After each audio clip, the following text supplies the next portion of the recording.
Don't just live for tomorrow, or just live in yesterday. Just be glad for all you have that's in today. And though you've come through many obstacles. Hey everyone, Connie here, and welcome to my blind reaction to episode 2 of Dead End Paranormal Park. The first episode surprised me. I didn't know exactly what to expect going into this, but it was pretty good. Not amazing, but pretty good. And yeah, it focused more than I thought it would on the fact that the main character is trans. There was really only a couple scenes that noted it, but that was a couple scenes more than I expected. And I think the reason for that is simply because in most shows, when you have a queer character, I feel, unless the show is just unabashedly queer, like something like Wandering Son, in terms of trans rep, or in other things like something like Given, which is so fucking gay it hurts. In the best way, mind you. Or even Owl House, for non-anime examples. Unless you have a show like that is just so super fucking gay, then most of the time it's made very subtle. I mean, especially in Western animation. It's made to be very subtle, like there might be one or two mentions of it, like Star versus the Force of Evil, for example. Star Butterfly was clearly bi, but it was only shown like once or twice, and only basically in one episode, showing that she had a crush on both Marco and the one buff lady from the other dimension that I can't remember the name of. But that was like the only time we ever really got anything with that. And I know that a lot of this, when this kind of stuff happens, is due to network meddling and censorship and all. Gravity Falls had that issue, for example. But at the same time, it just is usually disappointing to see. And that's why a lot of more modern media, modern cartoons, especially those on streaming, like She-Ra, for example, have been allowed to be more unabashedly queer because they're not held back by network executives meddling. On streaming like Netflix and all, they're allowed to do more. And so you almost feel like I should have expected Dead End Paranormal Park, being a Netflix series, to be able to go further, but maybe it's also because of trans representation being very, very few and far between when it comes to very out handling. And not just out handling, but in a very real manner. Because Barney's issues and fears in the first episode are very real. When he asks his mom, like, does Grandma know about Barney? Does she know about me? It's like, that is real. And you see that fear come back later on when he's talking to the girl whose name I can't think of at the moment. I'll get the names down, I'm sure. But he's talking to her, and she invites him to come over for food and everything, and she's like, even my grandma will be there. And you see how he reacts to that specific line. And that's what actually gets him to say no. It's because that generation, oftentimes, as unfortunate as it is, are not as accepting of queer people. And it's not just trans people. It's just being queer in any way. So it's difficult. Like, even my grandmother almost kind of treats it as if it's more like drag or something. Like, she took me one time to get my driver's license, or not driver's license, state ID. I don't have a driver's license. I just have a state ID. She took me one time to get my state ID redone because mine was, expiring soon. And so I was dressed up for it. And she even said to me, it's like, you don't need to necessarily be I don't remember the exact wording. It was a while back. It was like a year or two ago. Well, actually, it would have been more like 2-3 years ago, actually, at this point. Time flies because of COVID. But yeah, it's something basically along the lines of, she said it's like, you don't need to be Connie for this. She's acting as if it was like some kind of drag persona I would put on or something. And a lot of times that's how she acts about it. And it's hard. It is. To deal with stuff like that. And a lot of times the older generations are like that. Not all the time. There are plenty of people in older generations who aren't like that. There are plenty of people in my church, for example, who are really good about that kind of stuff and have even served with our church at Pride events, because my church serves at Pride events, because my church is pretty awesome. But yeah, it's just, there are a lot of older people who are like that, and so Barney's fear is perfectly realistic here. It's really interesting right off the bat, because it handles that really well. And then there's also the interesting aspect of this other character, this girl. She seems to have a little bit of an overbearing mother, and also seems to kind of hyperfixate on things a bit, especially on this park and the lore behind it and everything. She seems to be like a little too into it almost. But that's interesting. It's interesting to show characters like this who do that kind of thing. And as someone who has hyperfixated on things, like, it's cool to see that. You know? And then you have the actual story and plot and characters of this just in general, outside of the representation and interesting aspects in that regard. It seems pretty simple right now. Haunted, would you call it an amusement park? I guess. I guess it's an amusement park. It's just, we haven't really seen much of it, and I guess it's like just kind of like this themed attraction. So I guess it counts for that. But yeah, and it's like haunted by demons, not just ghosts and whatnot. And you have this one demon who's trying to get into mortal form, having a flesh vessel, which I still hate that term, and accidentally ends up possessing the dog, because the dog jumps in the way of Barney, who was the original vessel choice. And they end up capturing the Demon King's soul in a photograph.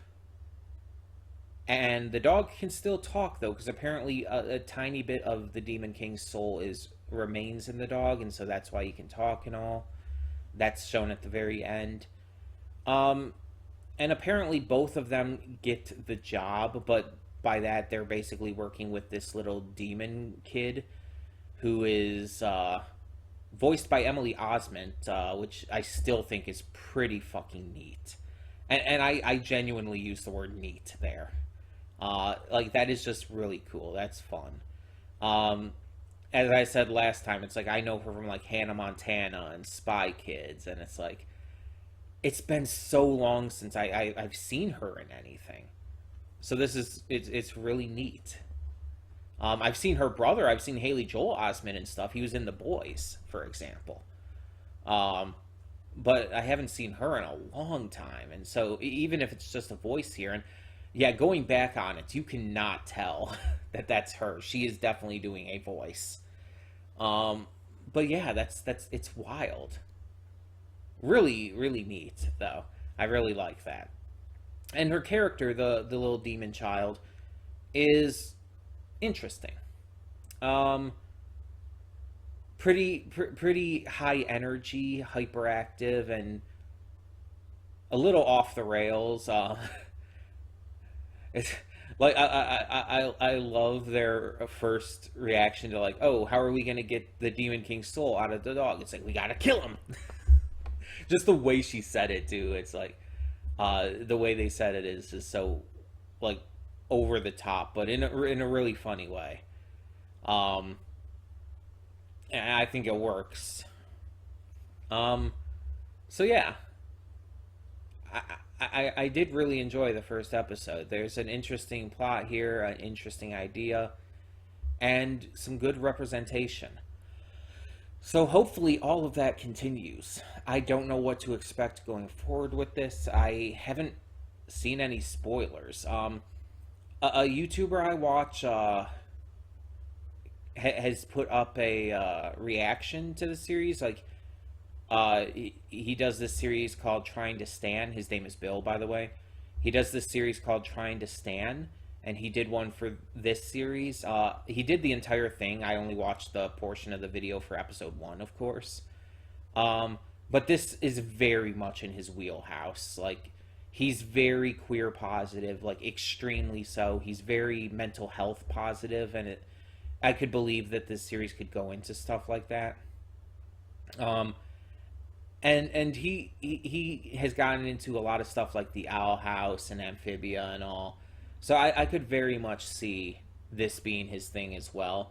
Um, so I'm definitely going to continue watching his video as I watch more of this, basically, and hopefully I'll see other reactors check this out as well. Um, I can't think of his full channel name. I know his gaming channel. He has a gaming channel called Bill and Chill Gaming. But I can't think of like the full channel name for his regular channel. Oh, it's the third Bill. That's right. It just clicked in my head as I was saying that. It's the third Bill. I think it's all lowercase and it's all in one word, no spaces. It's the third Bill, and third is spelled out. It's not like a 3 and then an RD. It's spelled out. I believe so. But yeah, he does the Trying to Stand series. That's like his big series of videos. He does it for.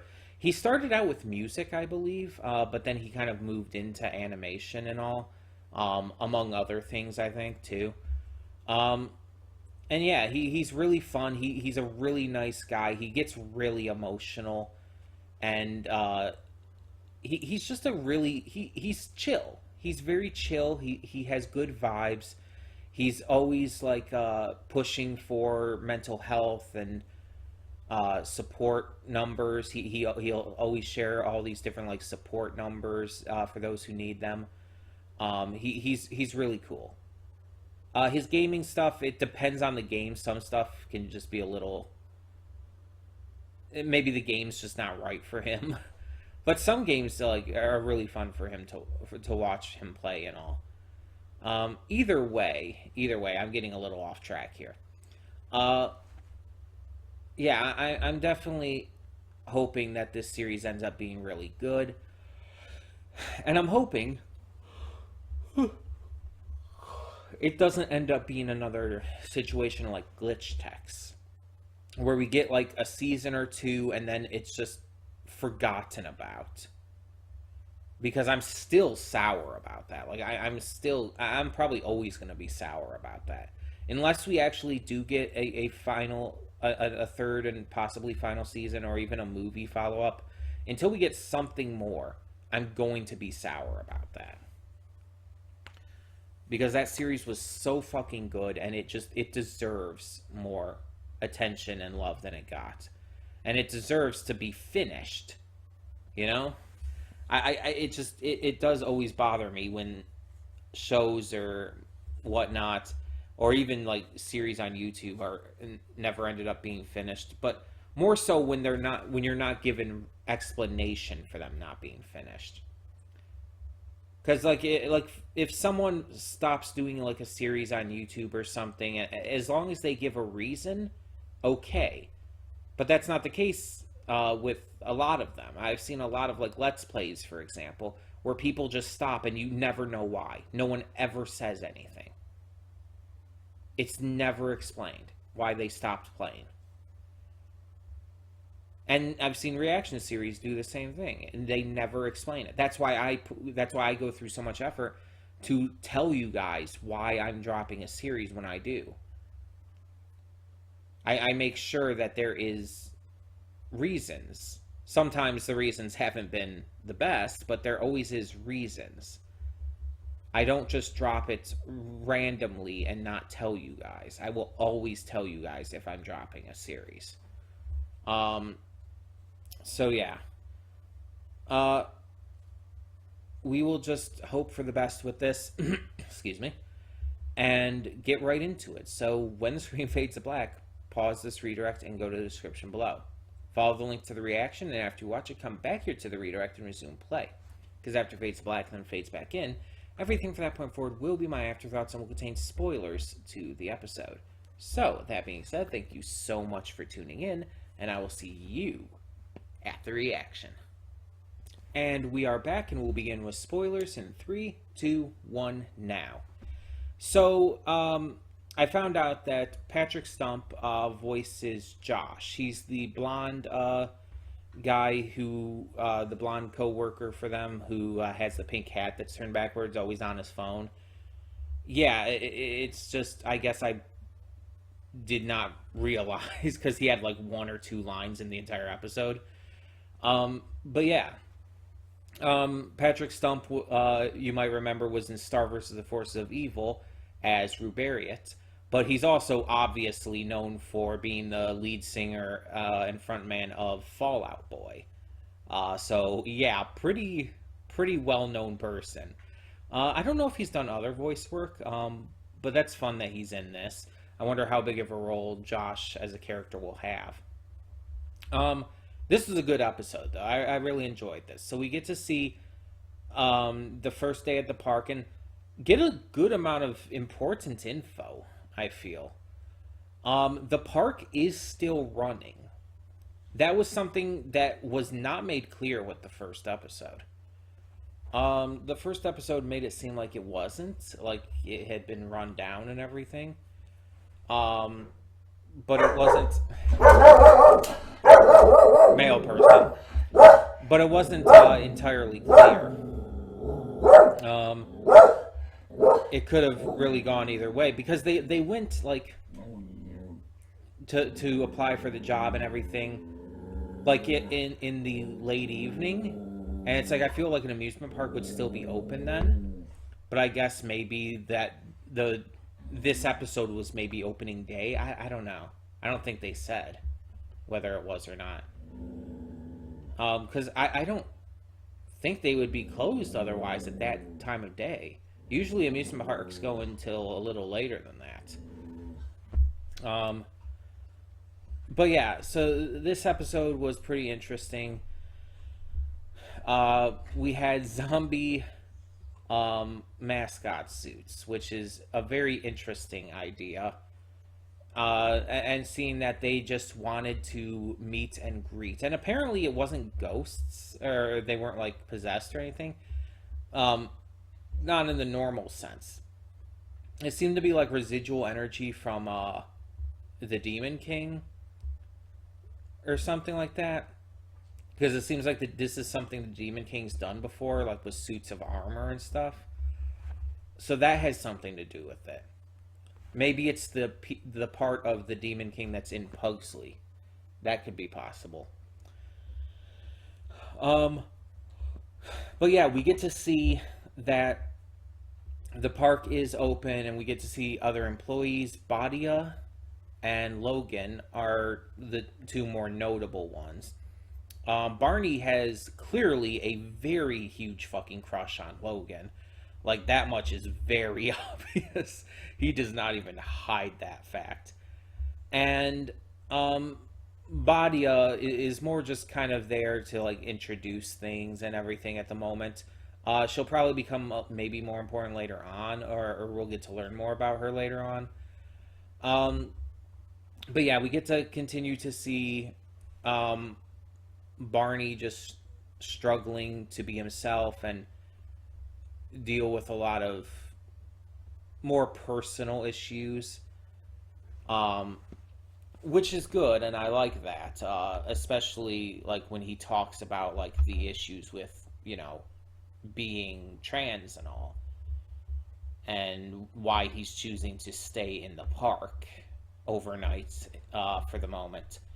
I wonder if he's told his family though. Like, do they know he's been doing this, or are they just like wondering where the fuck he went?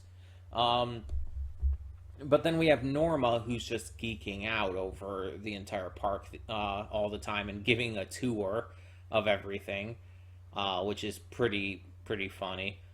Um, and yeah, it seems pretty interesting so far. We get some good paranormal stuff. We get some good comedy, some good emotional beats. It's really actually pretty nice to see how this is all balanced out. I talked about in the pre-thoughts how I was really impressed by the representation of everything, and I think it's really doing it well here, especially after this episode where he blatantly says, "I'm trans." It reminds me of Benson in Kipo and the Age of Wonder Beasts, and how big of a deal it was when he blatantly said, "I'm gay." It was a big deal because it's like that. No one just has said that in a lot of cartoons and all. It's just not something that was openly stated in that kind of regard. But we're starting to reach this era where this kind of stuff is becoming a lot more blatant. Like even in She-Ra, for example, like Adora and Catra never say that they're gay. They never use those words. The only thing close is that they admit their love to each other by the end, but they never say like I'm gay.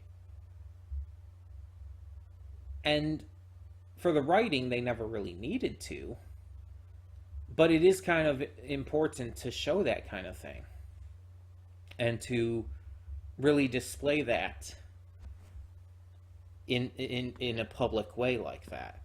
So to see it here with Barney and say like I'm trans, and to express his worries and concerns and everything regarding that,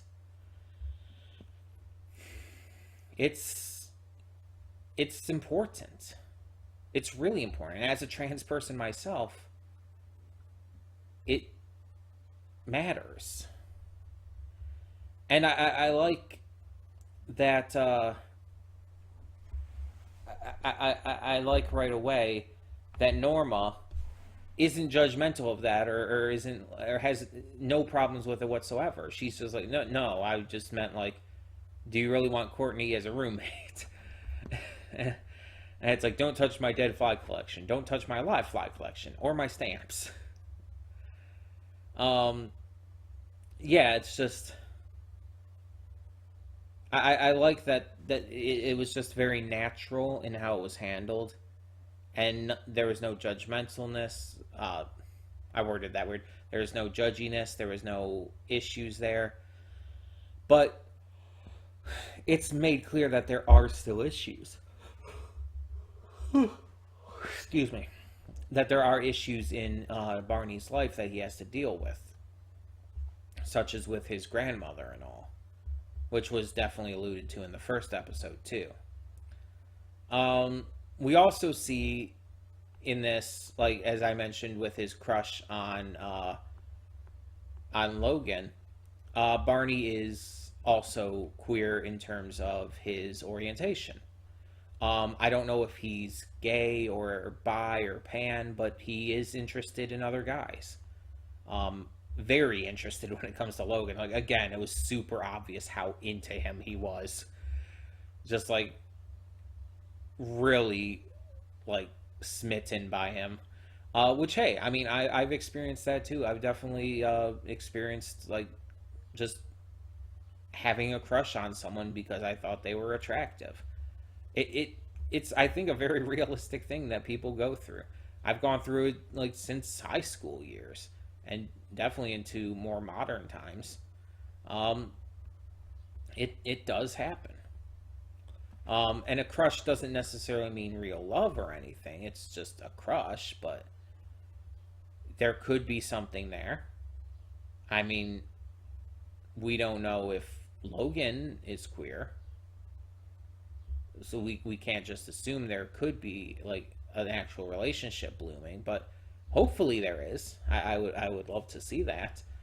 Um, yeah, it's just there's some great stuff being brought up, and some great stuff being hinted at for the future. And I definitely with Courtney, I don't view her as evil or anything by any means. Um, Courtney just seems very determined to get home, which it's funny because I'm reacting to Miss Marvel, and I just as of when I'm recording this, I'm obviously recording this ahead of time to when you're seeing this.